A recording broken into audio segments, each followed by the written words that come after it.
Hey, welcome back to the Disney Plus Everyday Challenge, and today we have Arranged. This is a 2015 series. It's one season. I think it's like 16 episodes. Each of them are about 44 minutes long each. This is probably not a Disney Channel thing. This probably appeared on ABC or Freeform or something. If you can hear in my voice, I have a general disdain for reality shows, especially scripted, are essentially all scripted. I live in LA.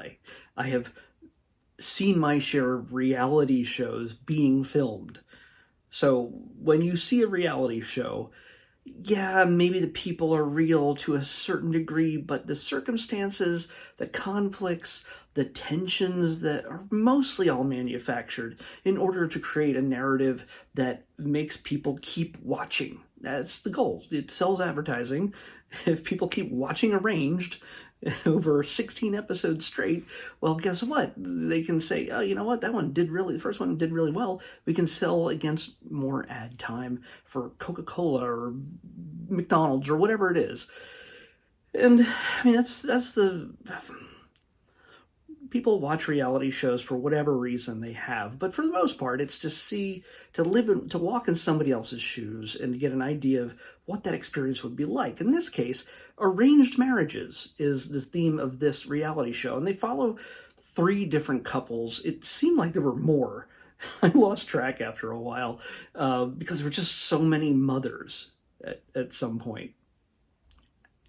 There's an Indian couple, which we often associate arranged marriages with Indian culture and East Indian, not Native American, East Indian culture. So, yeah, I think I know a few people who have actually gone through that from India. And then there's a Romani couple. They use the term gypsy a number of times in this, and that's kind of an outdated term now. It's not really a flattering term at all due to its origins. So eventually, like halfway through the episode, they stop dropping the G word. They start using Romani and to describe their people. And then there's this Southern Christian family. I'm assuming Christian because that's just the South. It's just basically the way it is. And you get, there's certain levels of arrangement to a certain degree. Not all of them are the same. And of course, the whole point of this is to tell us right up front that these arranged marriages work. So many, generation after generation after generation, they were all arranged, and they were till death do they part. They've been together all this time. Not a bad one among them, because you got to learn, you got to work to make a marriage work. Yeah, absolutely. No matter how the marriage comes together, that is a fact. You got to make a marriage work. You got to you have input. Excuse me. But in this, we get to see it from 3 different points of view, but they all are very similar. They're momsters. Yeah, I said it. Momsters. Momsters is basically the element. When they talk about how, the day he was born, I was making plans for my son's wedding. The boy is barely 18. The girl he's marrying is 17, and this is the Romani family. I'm going to step away here for a second. I'm going to wipe my nose on screen. Yeah, no edits. And then this girl still embraces and looks terrified. Looks either numb or terrified or just utterly confused. And I have a feeling if any of this is real, she's not an actor. She is any girl in that situation, I would think, especially if she keeps saying, I don't know this guy. Our parents seem to think this is a good match since we were born. I don't get it. No, I'm not a married guy, but still.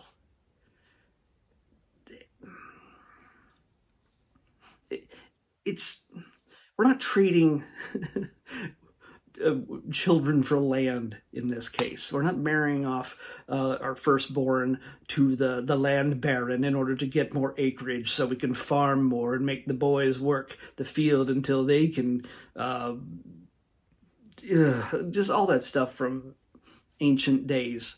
Some people may say that, yeah, this is a good idea, but I know I'm commenting more on marriage than I am the show. But I utterly, I did not expect much from this. As if you can tell, I don't like reality shows, but this was worse than I expected. I could barely get. This was one of those shows that I wanted to quit like 5 minutes in. I just didn't want to watch anymore. I want to throw this into the shark pile of shows, but not watch them. That's basically my attitude towards this. And if they are at all genuine, again, this is from 2015. This is almost 9 years ago.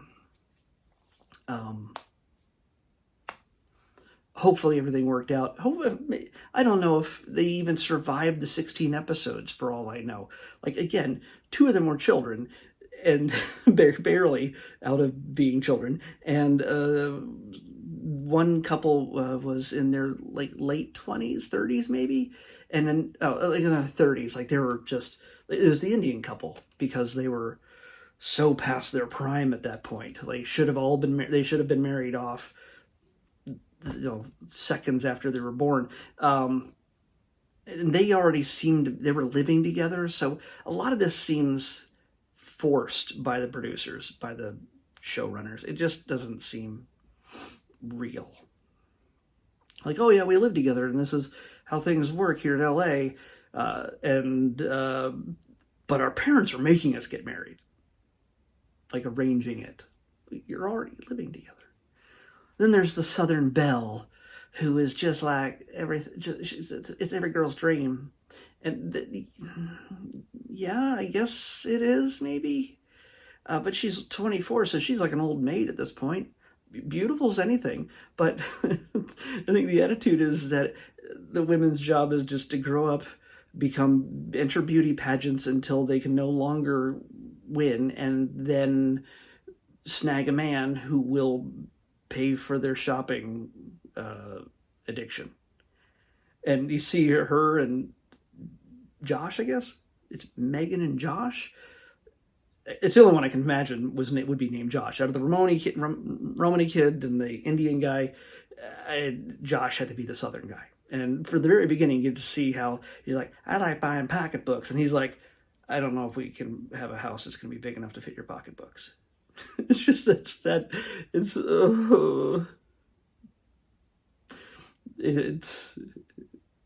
just doesn't seem like a good grounding. And then some of the drama is built out of this is like, oh, we went over budget with the premium liquor and all the other stuff, and we got to get it all I got to tell my daddy because my daddy's paying for it. And then she goes to meet daddy like as part of and dad's just chill. He's like, okay, I've worn makeup now for the first time in my life. I'm 65. Maybe he's younger. I don't know. But I'm wearing makeup for the first time in my life, and I'm sitting in a bar I've never gone to. But my daughter just shows up, and we're going to have a conversation in front of some cameras about how much money she's spent. And I'm going to not necessarily get a real answer, but the answer that breaks the tension. Because, okay, I'm going to tell you this. More than likely, because these people appeared on this show, their weddings are paid for. Okay, yeah, the Indian couple, the guy is like, oh, in some parts of India, our weddings, or standard people's weddings, are $30,000 investment. Indian weddings, which can last at least a week, she says, go $100,000. And again, there's so many traditions, and I understand keeping traditions alive, especially when you're marrying off your children. It's a beautiful thing. It's got to be exciting. It's got to be heartbreaking. It's got to be heart-filling. It's got to be so many different things at once and expensive. But at the same time, it's like the people who are getting married are an afterthought.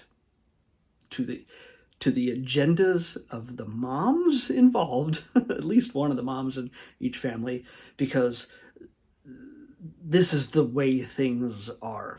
Screw what the kids want. Screw what the adults want in the room. The adults who can make their own choices.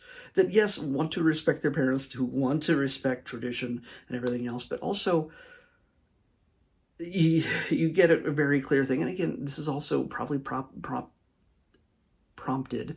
I don't know if I really love her. I don't know if I really love him. I don't know if this is a good idea. Oh, she's changing into her third wedding dress. And when I saw that, am I still filming? Okay, I think my thing just went low power. I gotta plug this in.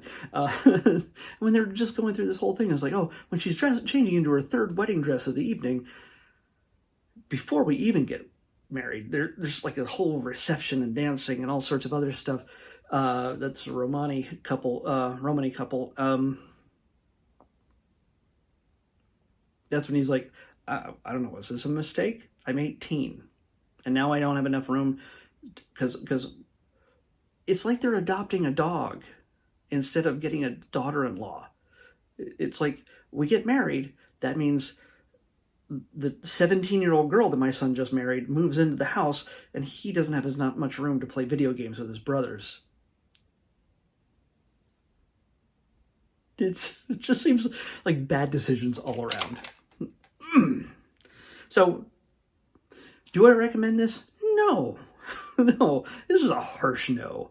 For me, I mean, if you're into reality shows and BS wedding things and The Bachelor and all that other garbage, yeah, you might get a kick out of this. But honestly, understand, just like The Bachelor, just like so many other reality shows always use quotes whenever you see the term reality show, because it's never real, not in a way that matters.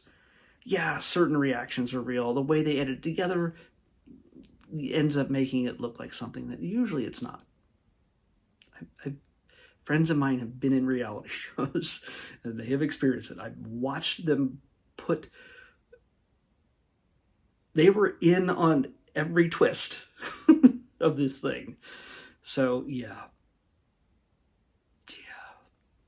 Just don't.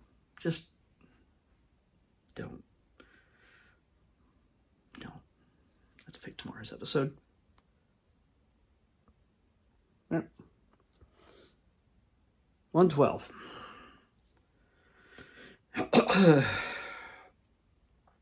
What do we got? Okay, another movie. Here we go. This is fairly new, I think, too. It's a very strange story from what I understand. But it might be based on a true story as well. It's called Flamin' Hot. Is it the invention of Flamin' Hot Cheetos? I could be wrong. Anyway, Flamin' Hot is what we're watching next on the Disney Plus Everyday Challenge. I'll see you back here tomorrow. Don't watch this show.